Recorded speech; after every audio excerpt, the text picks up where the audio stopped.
everybody. This is Peyton with Gathering Hope, and today I have, she is our table leader. Her name is Jill Payson, and she's going to be sharing her story with us tonight. So I have known Jill for a few years now, and I'm so grateful for her and her leadership. And I tell people all the time, you know, one of my favorite things about Gathering Hope is the way that women rise up in leadership within our organization. And we haven't been an organization that long, but I just love kind of how this happens so beautifully. And so thank you, Jill, for coming on tonight. And then, so I just want to start off and ask you, can you just tell us a little bit about you and your family, and then we'll get into your story. Sure. So I am from Jacksboro, and I married my high school sweetheart, Chris. We've been married for 19 years this past May. We've been together for like 25, 26 years. Wow. A long time. We recently moved back to Jacksboro, and we have two daughters. Abby is just turned 13 last week, and Maggie 5. And we have a son in heaven, Kain. I used to be a teacher. I taught middle school writing and reading and English for 7 years, I guess. And I taught middle school girls. And then when Abby was, I guess, about a year and a half or so, I had the opportunity to stay home, and I was like, yes, I want to just stay home and be a mama. And I have been very blessed to continue to do so. Let's see, I love shopping. And I love to work out. That is my release, like to just get all my stress out. If I cannot exercise, I feel like I'm going crazy. I wish I felt that way. Oh man. I'm like, it's just, I don't know, something about it, just all those endorphins, I guess. I don't know. I can't think of anything else to say right now. Okay. What's it like having a teenager? Well, it hasn't been too crazy yet. I don't think we're quite there since she's so new, but she is definitely getting to that teenager stage where, like, she's always been the kid that wants to, like, be around me 24/7, wants me to play, wants me to watch this, wants me to watch that, never sits still, always talking. And she's getting a little more chill, which is, it's nice, but it's also like, hey, come talk to your mom. Like, what happened? It's new. It's a little different. We're getting there. Olivia is she's 11, and so we are slowly but surely approaching those teenage years. So I'll be watching you. Yeah. So tell us a little bit about your story. I would love for you to just introduce us to Kain, and tell us as much as you feel comfortable about your story. Okay. Just a second. You're fine. Okay, so let's see, where should I start? I guess it took us about 5 years before we were ready to have another baby. Like, Abby was a little spitfire and took up a whole lot of my energy. And you know, when you get the itch, you're ready. Yeah. And so I had a perfectly healthy pregnancy with Abby. Did not think it would be any different the second time around. I always felt like I was like super in tune with this pregnancy, more so than when I was with Abby. I don't know if it was because I've done it before or what, but I remember even like before I even knew if he was going to be a boy or a girl, there's the wedding that I'd been looking at Pottery Barn, and I was like, if I only knew it's on sale right now, if it was a boy or a girl, you know. Well, I went ahead. I was like, I really feel like I'm going to have a boy, and so I bought it. And I remember having a dream one time, and in my dream, he was like 3 years old, and he was walking around with like dark hair, dark eyes. Wow. And I was like, I'm having a boy. Like, I know I am. Sure enough, we're having a boy. Yeah. Pregnancy was fine. I did no caffeine. I did all the stuff. I exercised like I was supposed to. Okay. I'm sorry, Peyton. You're fine. And I did just everything like the book. And I remember when it was getting towards the end. I was probably about 36 weeks or so. You know, you're just ready. You're ready to meet your baby, and you're done with definitely. You're done. And I remember always, Abby and I and my dog, we would always go on a walk in the evenings and just, you know, try to just maybe make things happen. And about a week before, I guess that's about 37 weeks, we were on a walk and we got to the very bottom of the hill. We lived in New York at the time because my husband's job took us up there. So we were living in New York. And it was like a mile uphill to get back home. And I remember I just started having contractions, and I was like, oh my goodness. Like, I remember calling Chris. I was like, I don't know. Like, these are coming like regularly, and it's been doing it for a while. You know, I was like, this might be it. Well, then, you know, of course it stopped for a little bit. And I was like, well, maybe that's just Braxton Hicks. So when the day before my 38-week appointment, Kain was always very, very active in my stomach, like very active. And at nights is when I really felt him. And that night, I remember he was just kicking and turning and tossing. And I mean, to the point where it was almost making me cry. It just was uncomfortable. I could not get comfortable. And I remember lifting up my pajama shirt and telling Chris, I was like, look at him. He's going crazy. Yeah. And he finally settled down. You know, I'm rubbing my belly, and he just finally settled down, and I went to sleep. And the next morning was my 38-week appointment. I always had my appointment at 8:30. I would drop off Abby at kindergarten, go to my doctor. This day, my appointment wasn't until 3. So my friend and I, we were running around town. We did some errands. We went to eat lunch. I was just go the whole morning. I remember thinking to myself, I don't really feel like he's moved much today, but I was like, you've been on the go, like, you know, there's not a lot of space left in there, you know, did not really think anything of it. I went to my doctor's appointment alone, like I said, I mean, it was going to be in and out, you know. Right. Been there, done that. Yes. Chris's office was 45 minutes away, and, you know, I always just call him after. So I go in, and they have the little Doppler and, you know, rubbing it around on my belly and not hearing anything. And she's like, he's being stubborn today. You know, he must be playing hide and seek for us, you know, must be, you know, more in the back. So she's positioning it all over. And I still at that point didn't really think anything was wrong. And she just kept trying, and we just couldn't hear anything. And she was like, you know what? She's like, I'm sure everything is just fine, but I'm going to go get, she went to go get the vaginal ultrasound. She's like, we're just going to do this just to be safe, you know. I'm like, okay. So she's moving me out in the waiting room. And it was then I remember sitting down and just had this gut feeling like something is not right. Like, why wasn't there a heartbeat? Like, I don't know what's going on right now. And I remember I didn't want to freak out Chris because he's a warrior. But I remember I texted my mom and my sister-in-law and my sister, and I just said, I'm not sure what's going on. You need to pray. They can't find a heartbeat. I'm at the doctor's office. And you were by yourself. And I was by myself, and I was out in that waiting room with all these pregnant mamas, and I started losing it. And I was like, I cannot be out here. You know, there's other pregnant mamas, like, what are they, you know? So I remember going to the front office. I was like, is there a room that I can go into? I'm losing it.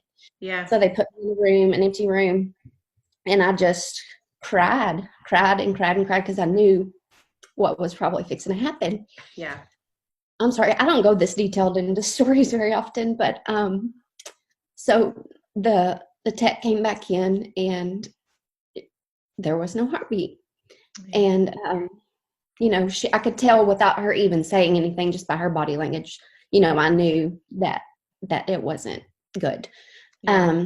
So I remember it was crazy. I mean, remember them telling me things about, you know, what I wanted to do and what, you know, we needed to do from here. And I was by myself, and I am not a very good decision maker. Yeah. I like, especially big decisions, I just get so much anxiety over them. And I remember calling Chris, and I think it's the fastest he's ever gotten to. I bet. Office to New York. Um, it was definitely a God thing that my mom, my parents, and my sister and their family moved to New York. We were there 2 years, and they came up for the last year to work with my husband's business. So my mom and sister were there, thank God. Wow. And my sister was just super close, so she came up with me until Chris got there, and I mean, we just cried and hugged, and I mean, I just it was, I mean, And it's y'all just were still in the doctor's office at that time? yes, we're still in the doctor's office. Okay. Chris gets there, and same thing, he's just in complete disbelief, and they're telling us you can wait and you can deliver naturally, or we can go into the hospital tonight and induce you, and start it that way. Yeah. And I knew that I just wanted to deliver him. And so we decided to go home, and you don't know the right thing. You want to know, like, well, what do most people do? Like, is it, just tell me what to do. You just don't know. So we were just doing it. And I remember when we went home and we were driving back home, I got out of the car, and as I was walking back into the house, I felt like a kick. Like I felt something in my stomach. And I told Chris, I was like, Chris, like, I felt him. Like, I think maybe they missed something, and I had this hope, like, oh, this isn't going to happen, Yeah. And so we packed the bags, and, of course you have the little coming home outfit and your diaper bags ready. So it was a very quick trip back home and get back to the hospital, and had to register, and they know exactly why you're there. And I remember telling them, I'm like, did they, like, I'm sorry to interrupt you. Did they, like, have anybody, like, greet you because they knew, or was it just like you were everybody else? There was a lady, like, right when we walked in the doors, that met us, took us through some quick paperwork, and took us to our room. I'm so glad. Yes. And I remember telling the nurse that I'd felt Kain, and I'm sure she knew, but she was sweet enough to check again, and she was like, I'm sorry, sweetie, and I remember our nurses were the most compassionate, understanding nurses to have to go through something like that. I mean, I remember one of them crying with me and holding my hand, and they are special people. Oh my gosh, like I just don't even have the words for how amazing they were. Yeah. Baby, go. Hi, darling. So anyway, so we get into our hospital room, we get all situated. They explain to us that they're actually going to start the Pitocin at like early in the morning. I think at like 7 a.m. or something. So I think I eventually fell asleep, but I just remember in my head thinking, I cannot do this. How am I supposed to deliver a baby that is not crying, that is not alive? Like, I cannot do this. And I remember just being completely petrified and just like, how in the world am I here? Like, this is not supposed to happen. Up until that point, I had never experienced really any sadness. Like, I had not lost anyone. I hadn't lost a pet. I hadn't lost a friend. Nothing bad had really ever happened to me until then. And so I just remember waking up at it was like 3:45 in the morning, and I started having contractions. And I was like, oh, goodness, like, it's time. And I remember clear as day, I had never really heard the Holy Spirit speak until that moment. And I just remember hearing him say, fear not, I'm with you. Like, I've got this. Wow. You can do it. And it went very quickly. Like, my labor was very short, maybe like 2 hours. Wow. And yeah, he was delivered that morning. I remember whenever it was time to like start pushing, I was like, it was almost like I was delivering a healthy baby again. It's weird to say it, but I was excited to see him. I wanted to see him. I wanted I wanted to experience that. When he was delivered, I remember I didn't like look at him immediately. Chris did, and he did confirm, because the doctors did say it was a cord accident. Oh, And wow. Chris said that it was, his cord was wrapped like up under his arm twice and around his neck. Poor baby. But whenever he was handed to me, he truly looked like he was just sleeping. Mm-hmm. Beautiful. Like, I'm looking at his picture right now. He's just beautiful. He is a beautiful baby. I'm so glad you have pictures of him too. And that's another thing, like, he's that gorgeous. I tell mom, like I've told some moms, whenever they ask, like, do you want pictures? I felt like, oh, is that so weird? Like, to take pictures of a dead baby? Like, is that something that we should do? Like, Chris and I talked about it. Like, we don't know. Like, should we? Yeah. And I'm so thankful that we did. And they were just on at the time, the little disposable cameras. But I mean, the nurses did everything. We did ones with our rings and with his footprints and just his face and his whole outfit. And so you used his coming home outfit. Imagine not having those pictures. Like, oof, can't imagine. Yeah. But I remember whenever I saw him, I told Chris, my mom and my dad and my sister were in the room as well. Okay. I remember as soon as he came out, I was like, oh my gosh, he has dark hair. He has a head full of dark hair. His skin is like dark, like olive looking tone. Like, he looks like his mama. Like mama. Because Abby looked just like her dad. And the whole pregnancy, I was like, I just want my baby to look like me, dark hair, dark eyes, all that. I completely understand that if you've ever seen my kids. Yes. Yeah. Man, that's crazy. So I do remember, like, whenever we got to hold him, it was like the entire room, the entire world just went silent.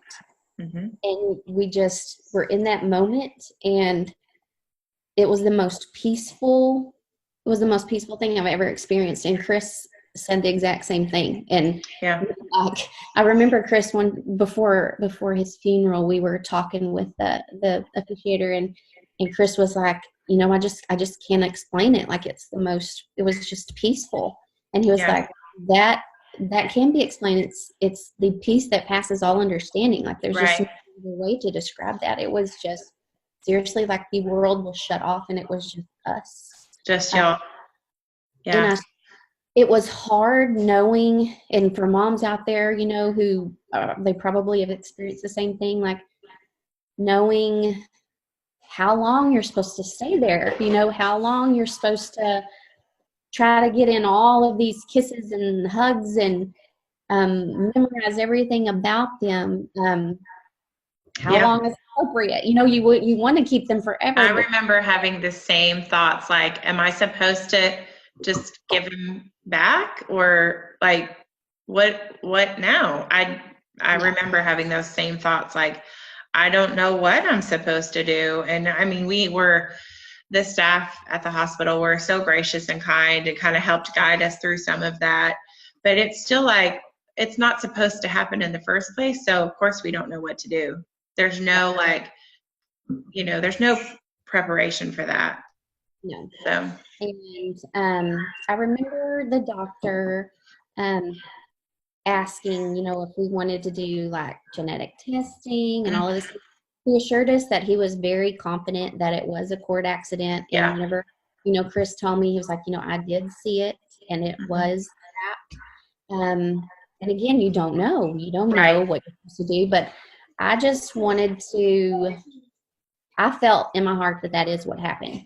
And one thing that after the fact, I went back to that night before. I was like, whenever he was going crazy in my stomach and and I was like, was that when it happened? Like, could that have been like he was like in distress? And I didn't know, and How could you? That was something that I had to work through.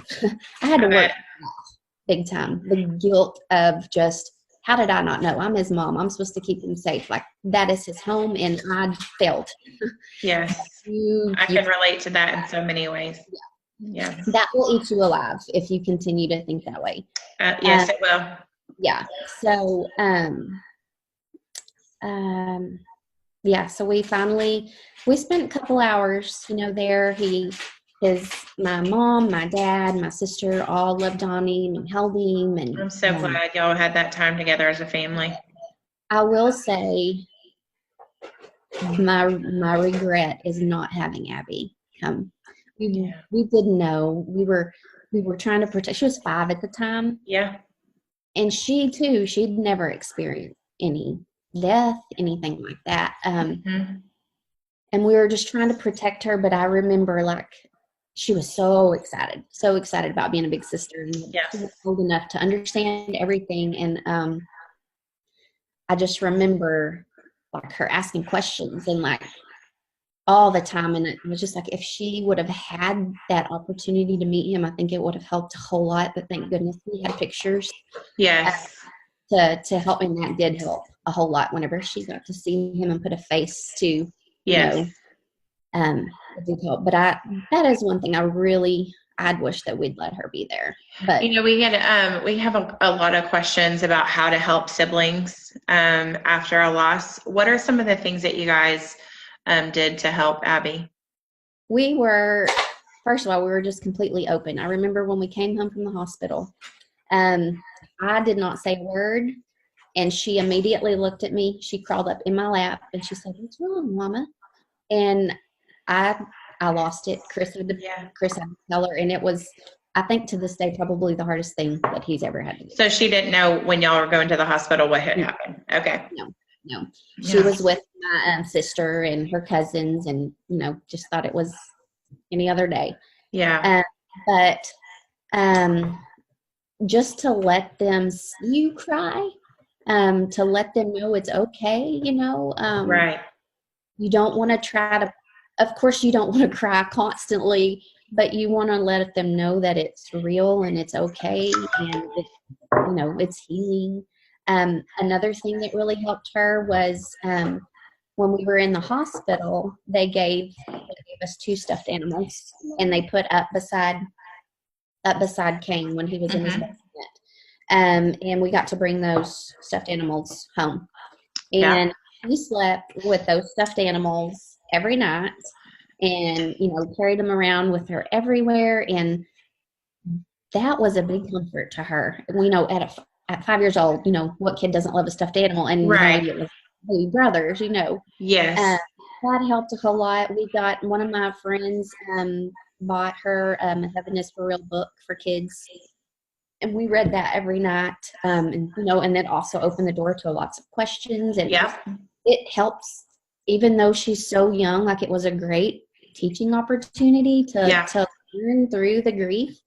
But most thing, we were just open and honest, and I talked about him all the time, and she knew, she talked about him all the time and would ask questions. I'm so glad.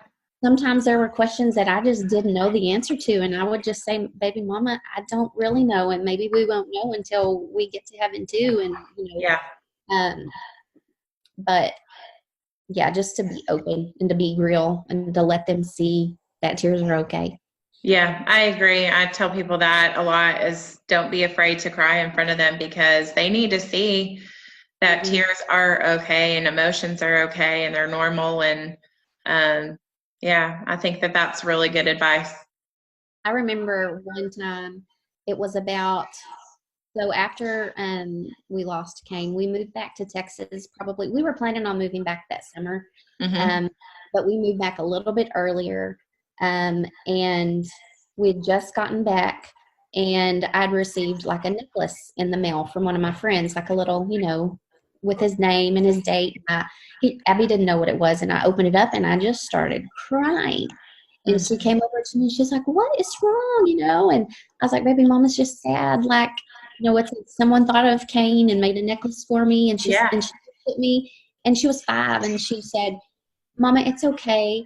You're his mama, and Jesus is forever babysitter, so he's going to be okay. Oh, Like, I'm like, how does a 5-year-old think of that? Like, it was God's words putting me in. absolutely. Yeah.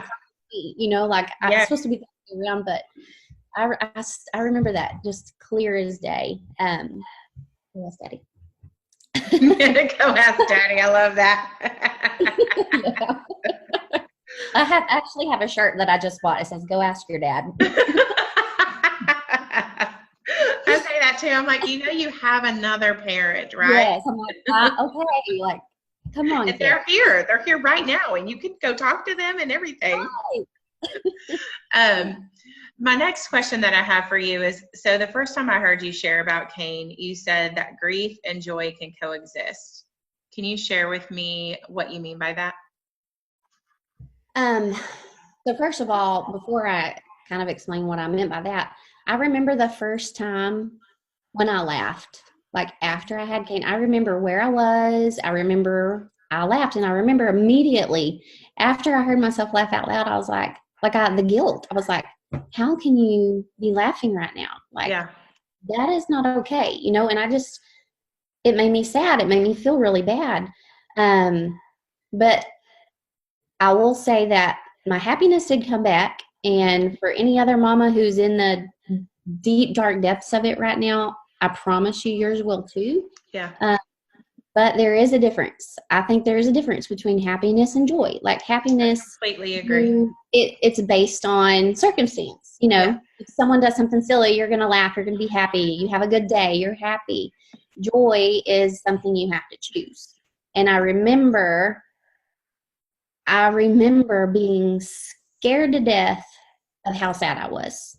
Like, I was like, Wow. Yeah. don't I don't want to fall into this deep, dark hole that you hear about. Like, it scared me. And I remember thinking, like, Jill, you have to get up. You have to get up. You have to be there for your daughter. You have to be Right. there for marriage. And so I chose to see how. Okay, so how am I going to say this?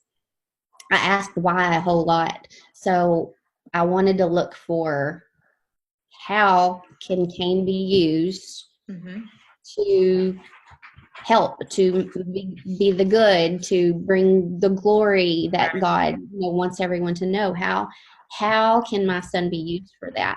And I knew that he had a purpose. Like, every single baby that is conceived, they have a purpose. And what is, Absolutely. so I chose, even in the depths of grief, even when your heart is completely shattered, you can find joy in it's not going to happen immediately. No. But you can get there. But you have to, in every single day, it might be, you start all over with that mindset. All over every day. Grief can hit you and knock you back down on your butt, and then you got to get back up and just keep finding it. Yeah. Okay, baby, go in there. So I would have to say that joy and grief can exist, but you have to be willing to find it. You have to be willing to let God. You have to be willing to let God in to help you get through that. You have to seek Him. You have to ask for it.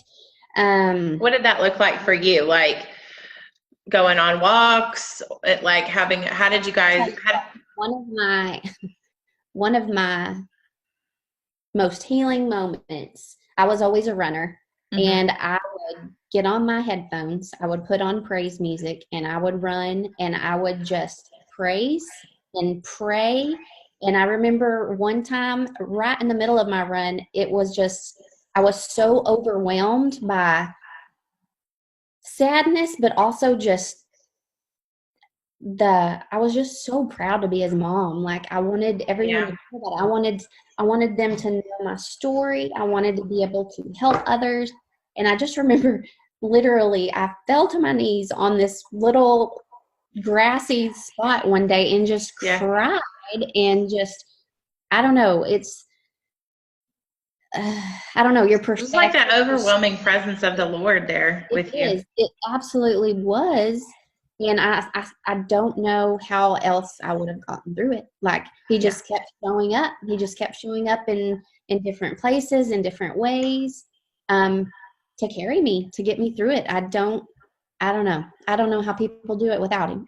My husband said something like that just earlier today. He said, things like this can really test your faith. And he's like, I'm not a perfect Christian, and I still have my doubts. But one thing that I do know is that the Lord always shows up. He Yes. always does. Yes. And I just think I'm glad you shared that.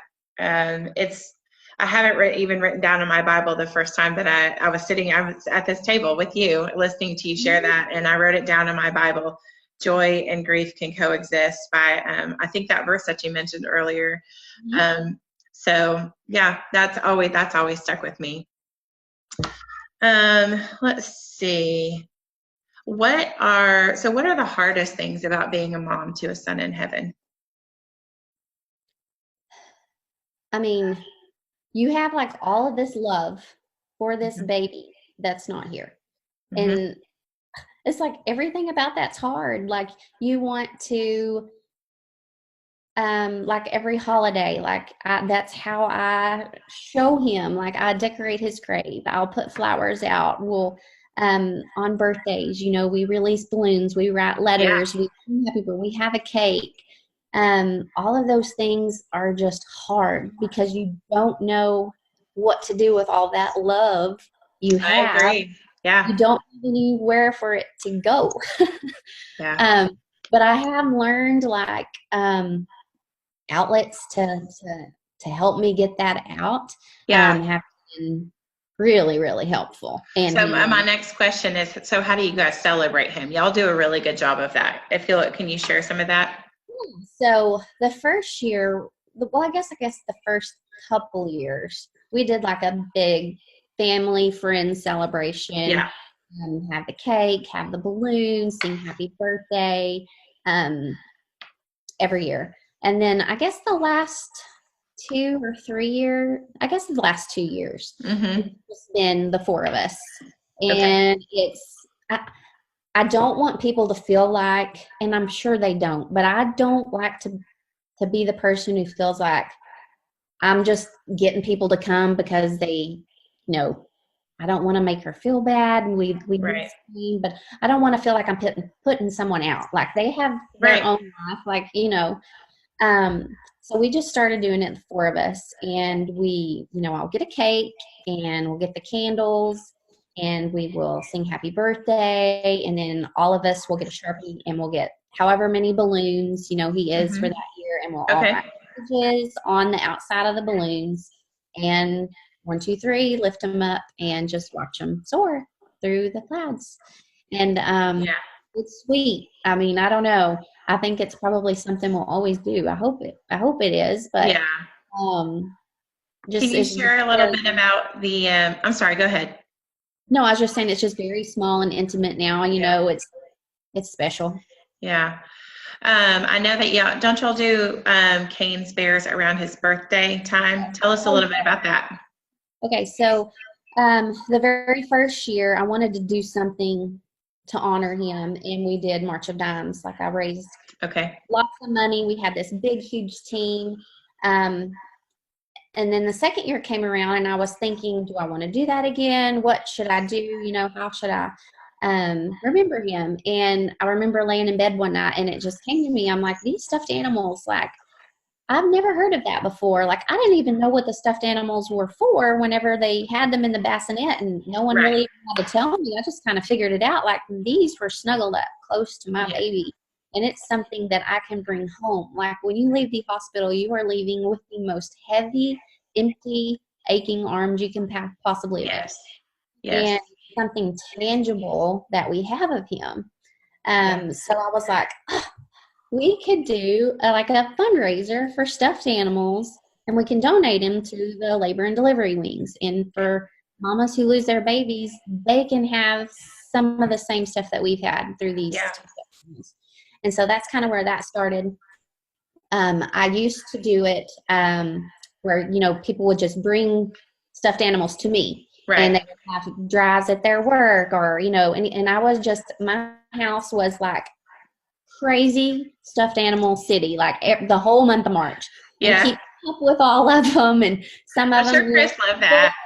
people are good at have good intentions. But I would get used stuffed animals that I knew I could use, get these big, huge ones. I'm like, it's for a little baby. So last year, I was like, okay, I still want to do this, but I need to make it a little less crazy and stressful and less work. So I started like a GoFundMe account, and they're able to donate to it.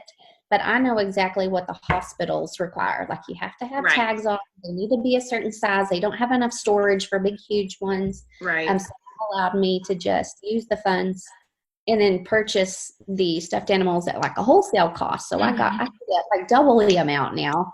That's awesome. What a good idea. Yeah. So that's what we do. I love that. I love that y'all do that. And I know that I'm going to ask you to talk a little bit about Gathering Hope, but I know that one of our moms has received one of Kain's bears, and I think that is one of the most amazing things that I have ever, one of my favorite stories about Kain and Gathering Hope and moms and community. And it's so cool how like God like weaves stories together. Like it was super cool to find that out. Yes. I love that story. So I do want to ask you if you'd share with everybody kind of how you became involved in Gathering Hope and why you stay. Okay. First of all, the first time I ever heard of Gathering Hope was from a friend at CrossFit. And I think she goes to your church. Yeah. And she knew my story. And she just shared it with me, like, bless her for reaching out, for not being awkward. Like, some people won't approach you because they're like, I don't want to overstep. Well, she reached out to me, told me about this event. And I was like, absolutely. Like it had been, by that time it was, I think like 4 years had passed. I think so. And I was absolutely excited that there was something where I could go to, that other moms were going to be there that had experienced similar situations. And I just thought it was going to be so good. I didn't want to go by myself because I'm a chicken. So my mom was going to go with me that night. You're not a chicken. You're totally normal. It was a horrible, horrible storm that night. I remember. Yes, there was. My mom had an over an hour drive, and I was like, Mom, you do not need to be driving in this weather. Yeah. Like, and so I told her, she's like, I promise I'll come. I'm like, no, I don't want you to drive in this. Yeah. And I talked myself out of not going to. Like, I was nervous to go by myself. I was like, if there's rain, like, do I really need to drive? And after it was over, I was like, gosh, I wish I would have gone, So that's the only time I'd heard about it. I thought it was just like a one-time thing. We did too. Yes, I know. And then, so the next year there wasn't one. And then in the year after that, y'all were doing it again. And I don't even remember where. I think maybe Deanna had told me again that there was. She did, yeah.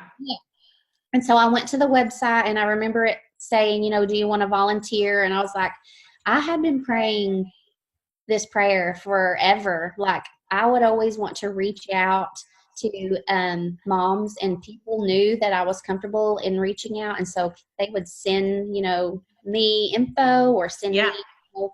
And I always felt like I could do more, and I wanted to do more. And I always just prayed like, God, I feel like there's something bigger. Like, how can I help more, and whenever I saw that there was an opportunity for a table leader, at first I was like, Jill, like, you don't like being the center of focus. I don't like feeling like all eyes are on me. Yeah. I'm not really big at speaking in front of people that I don't know. I'm like an introvert until you get to know me. True.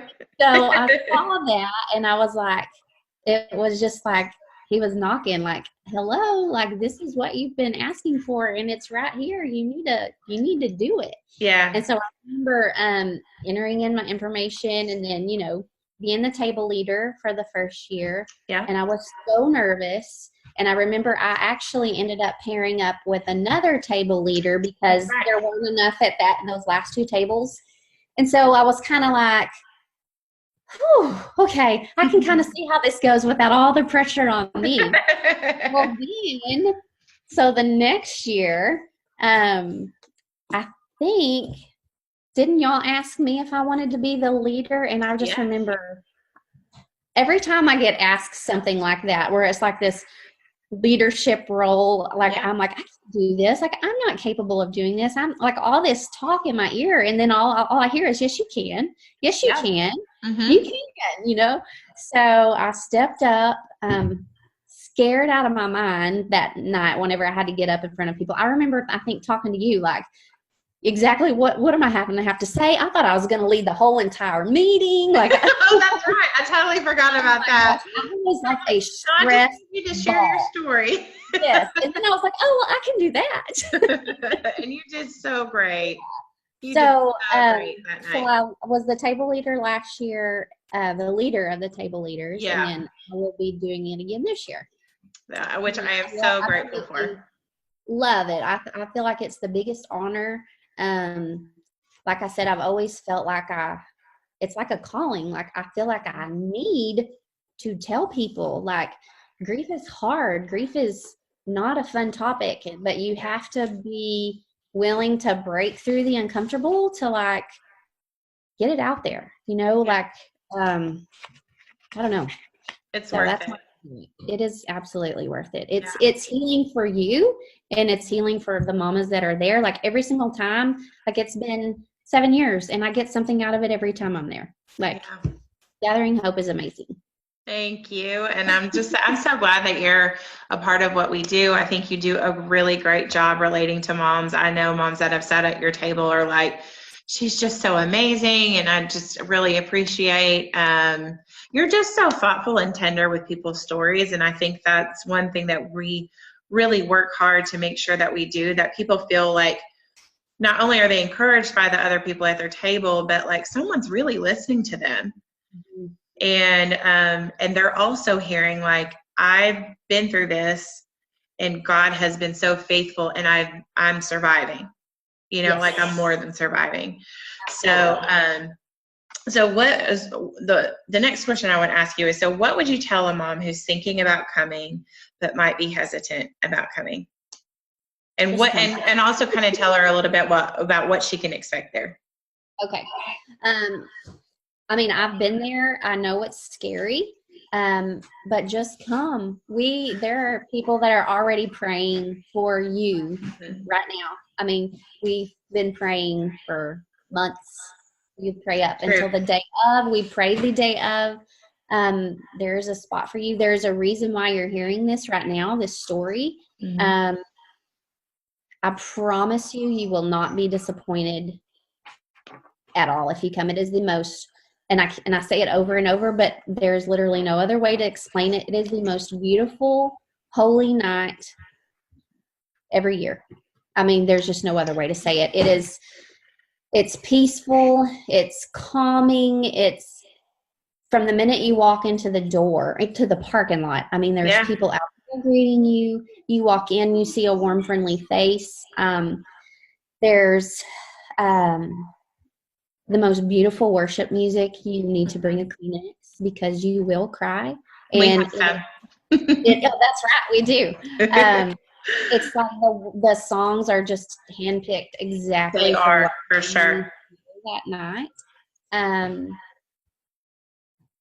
You have the opportunity to sit at a small table. If you're thinking like it's this big room and you have to talk in front of everyone, it is not the case. It's very small and intimate. Each table, at the max, 8 people at your table.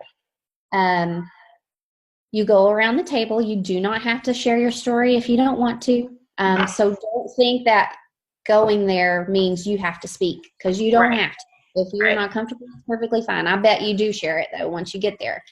But you go around the table, you get to share your story, you get to share your baby, you get to speak your baby's name. You cry, you hug, you lean on each other for support. You leave that night with all of these women to help you, to guide you, to walk with you through this journey, this new life that you have with, a baby that is in heaven and not with you. And you have so many resources, and I don't know, you'll be so glad you came if you just come. You're being prayed for. Like, yeah, you are. To be.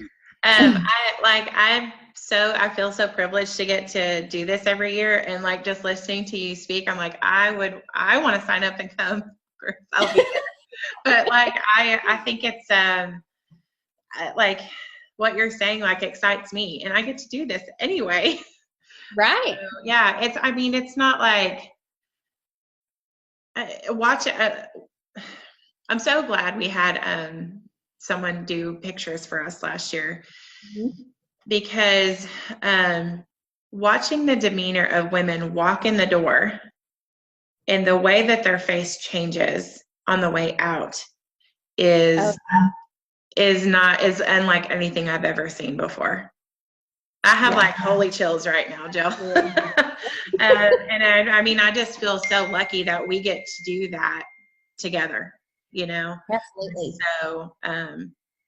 So anything else you want to add? Oh, I want to ask you this question. What gives you hope? Jesus. Like I said before, I have no idea how you get through it without him. Like, death is not the end. Like, love, I don't know, love is stronger. Love is stronger than death, and Jesus gives us hope, because he promises that we will see our babies again. Like, if we put our faith and our trust in him, it's faith alone that gets you through all of this. Faith alone. And in that faith, you have hope in him, hope in knowing you're going to see your baby again. Just cling to it. Like, even when you're yelling and kicking and screaming and you're mad and you're asking why and you're angry, like, all of that's okay, but you just cling to the faith that you have, and cling to hope, and he'll meet you every step of the way. That's a really good way to end it. I think we should just stop right there.